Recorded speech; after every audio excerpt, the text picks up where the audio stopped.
Welcome to the ancient art of modern warfare. I'm Chris Mayer, Colonel, U.S. Cavalry retired, and today I want to talk about the possibility of cyber-mercenaries in armed conflict. Now, this will be a long one, so please bear with me. About a month ago, I had an online meeting with a member of the UN Working Group on Mercenaries. During the conversation, she asked me if I would provide her with some thoughts about private security companies and digital surveillance. This reminded me of some actors in the science fiction future history series principally authored by the late Jerry Pournelle. Now, these were cyber-mercenaries known as techno-ninjas. So I began to think whether private sector actors who only operate in the cyber domain of warfare could be considered mercenaries, and what the opportunities and risks were for states and the ethics of warfare. Concern over cyber-mercenaries is already a topic of discussion in the human rights and digital technology world. A quick Google search for cyber-mercenaries will reveal dozens of entries. These concerns largely focus on the effect these persons or entities have on personal freedoms, economic activity, and the ability of hackers and states to work together to undermine human rights, the kinds of things that the UN Working Group of Mercenaries wanted me to look at. My focus today is on the mercenaries in the true sense of the word, soldiers for hire in armed conflict. Hard science fiction and human rights concerns aren't the only venues to discuss the potential of cyber-mercenaries. Computer gamers call these near-future mercenaries netrunners. Netrunners are first-tier hackers who roam the internet looking for information to hack and sell. Now, in popular gaming terms, netrunners have cyber-neural interfaces. Presently, this augmentation really isn't necessary to do many of the things netrunners do in these gaming systems. In the very near future, however, these neural links may be part of the real-world cyber-mercenaries toolkit. The cyberpunk game setting describes how cyber-mercenaries are organized and operate in a way that could well fit in the world we live in today. I'm going to use netrunner to describe individual cyber-mercenaries and other more traditional terms to describe organizations and activity. As I said, my focus today is on the mercenary as it applies to combat in armed conflict. Now, this of course depends upon whether cyber operations can be combat. We may think of combat as kinetic activity, shooting with artillery, tanks, rifles, or from aircraft and ships, but it's much more than that. Now, right now I'm going to shift to a term used in the law of war, which is direct participation in hostilities, which I'll shorten to DPH because it's too long to say. Can cyber operations be DPH? Now, this isn't a simple question. Although international law references DPH, there's no universally agreed definition of DPH. To address this definitional problem, in 2009, the International Committee of the Red Cross published interpretive guidance on the notion of direct participation in hostilities under international humanitarian law. To what should be no one's surprise, many of the experts consulted in drafting this document wound up objecting to the final product, and so the Red Cross had to publish it with a disclaimer. Despite these disagreements, there is a commonly held understanding that DPH includes actions that, by their nature and purpose, intend to cause actual harm to the enemy. Now, this actual harm is more than just kinetic action, that is, shooting at the enemy. But what that more is not universally agreed. For cyber operations, this more would certainly include acts that cause death or injury of persons and destruction of objects that affect the military capacity of an adversary or otherwise disrupt military operations of that adversary. Can cyber operations do that? Well, in this century, independent hackers and state-sponsored cyber attacks targeted telecommunications, internet access, banks and economic activity, power grids, and so on. At a more advanced level, cyber attacks can include sabotage, such as the famous Stuxnet attack on Iranian nuclear centrifuges in 2010. Although a significant problem in the world today, I don't think these meet the standard of DPH, with the possible exception of the Stuxnet attack. Cyber espionage may be different. This espionage is prevalent everywhere today, from people hacking into your computer camera or phone to accessing business and even personal records. When I was in the Pentagon, the cyber warriors there fought off 25,000 attacks against the Pentagon's computer system every day. Now, this is annoying and violates international human rights law, but it's not direct participation in hostilities. If, however, the intended object of this espionage is to collect combat relevant information, especially for targeting military personnel and objects for destruction, then it might be DPH. Moving beyond espionage, military strikes in the past year, including Venezuela and both military operations against Iran, clearly demonstrate the capability of cyber operations to directly harm military operations and capacity. Cyber attacks include shutting down military and government communications networks and blinding or otherwise shutting down integrated air defense systems.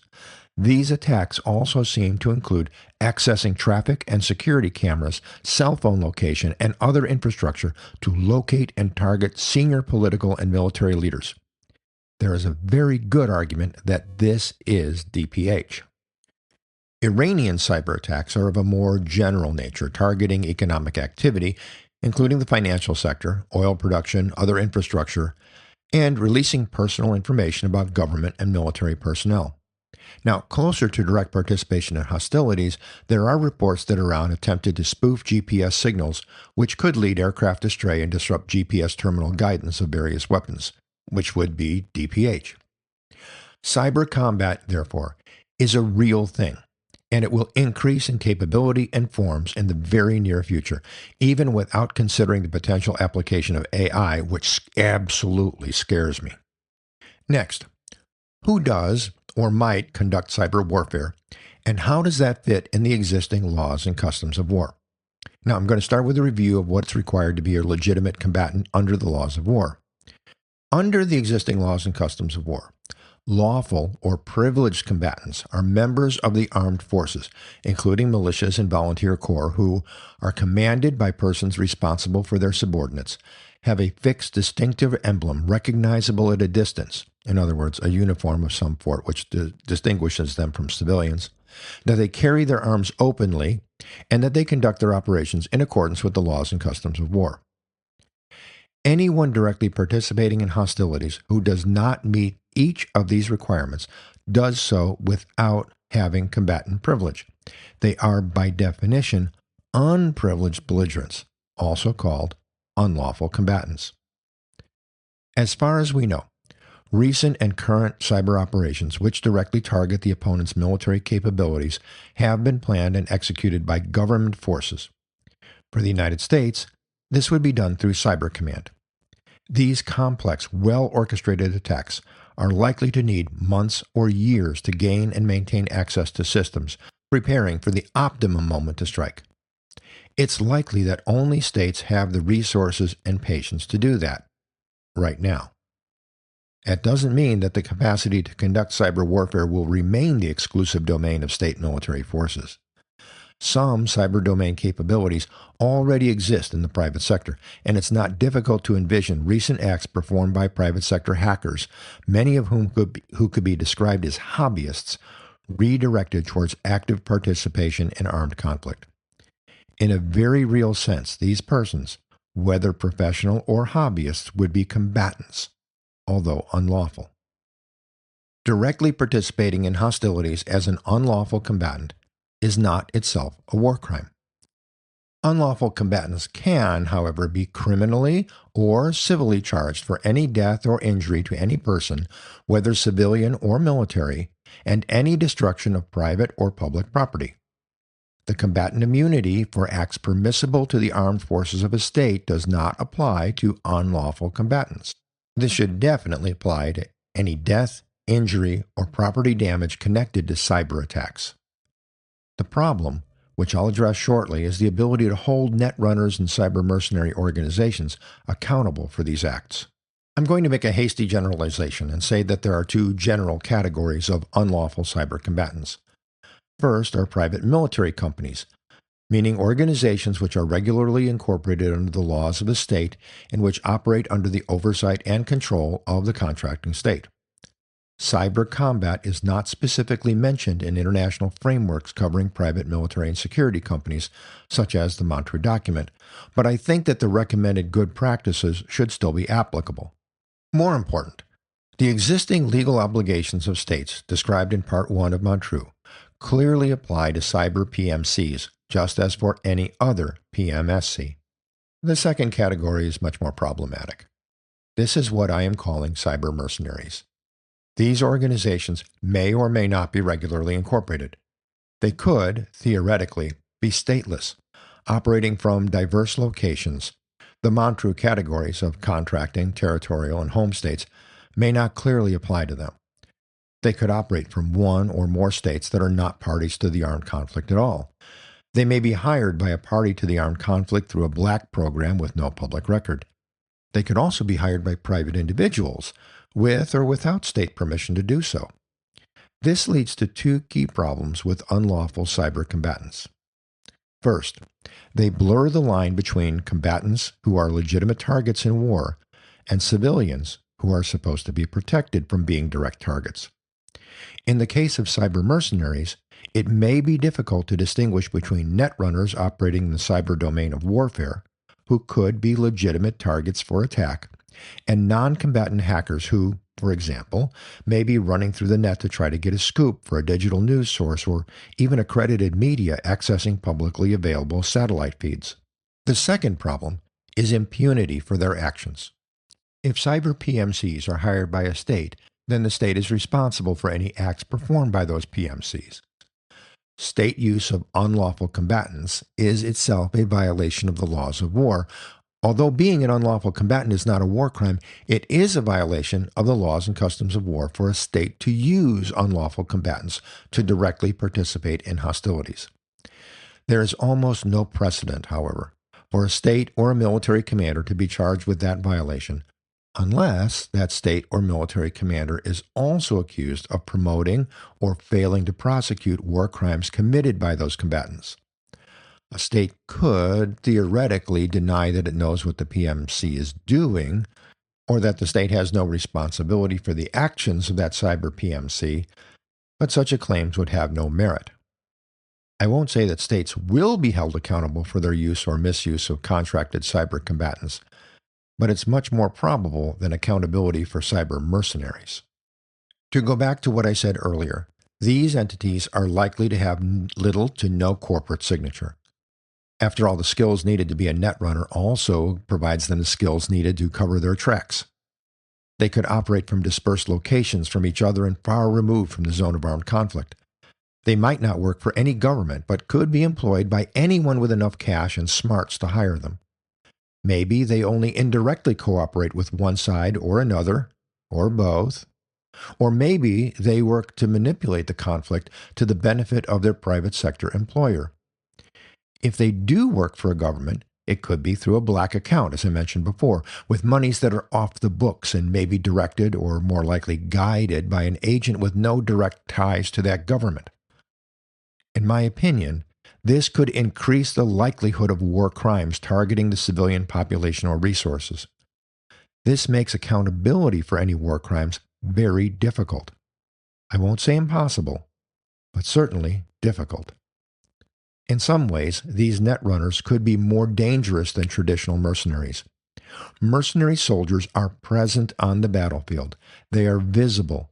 Usually the financial trail is convoluted, but the need to pay the fighters, buy and transport weapons, and provide other logistic support creates a trail that is not too difficult to follow. Mercenary soldiers also fight in close combat at significant personal risk of death and injury. The netrunner is far removed from any personal physical risk and is similarly distant from the effects of their direct participation in hostilities. For them, war is not a personal experience of danger with the ever-present chance of serious injury or death and physical contact with the war's immediate effects. To the netrunner, it's a game. Now, by this I don't mean that cyber mercenaries are simple hobbyists. To be truly useful to modern armed conflict, they must be highly competent, professionally skilled, with access to systems and technologies that make their acts reliable and useful in fast-paced combat operations. So, what can we or should we do about them? Well, first, for cyber PMCs that might or could currently be contracted by states, I think there needs to be some public discussion about how existing regulatory regimes currently apply. This would include the Montreux Document. For the United States, this includes reviewing Section 862 of Public Law 110-181, which addresses private security functions. Also, the regulations regarding inherently governmental functions, and identifying additional law, regulation, and oversight to ensure proper government control over inherently governmental functions. As far as addressing netrunners or cyber-mercenary organizations, what I described in this episode is currently speculative, or at least I hope it is. My past work in future warfare makes me very reluctant to make predictions about the future. Nevertheless, as a start, I think that an intergovernmental effort to update or adapt the Montreux Document to address actual and potential developments since 2008 would be a good idea. The future described in science fiction and gaming is coming rapidly upon us.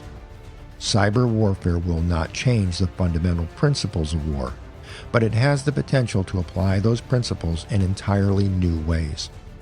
It also has the potential to make war crimes easier and more difficult to track perpetrators and hold them accountable. In 2004, we found ourselves a bit behind the times in dealing with what we might now call traditional PMSCs. It took us nearly a decade to catch up. Let's learn from that, and this time, get ahead of things. We may not get it perfect, but as I used to tell my officers, if you don't have a plan, you don't have anything to deviate from.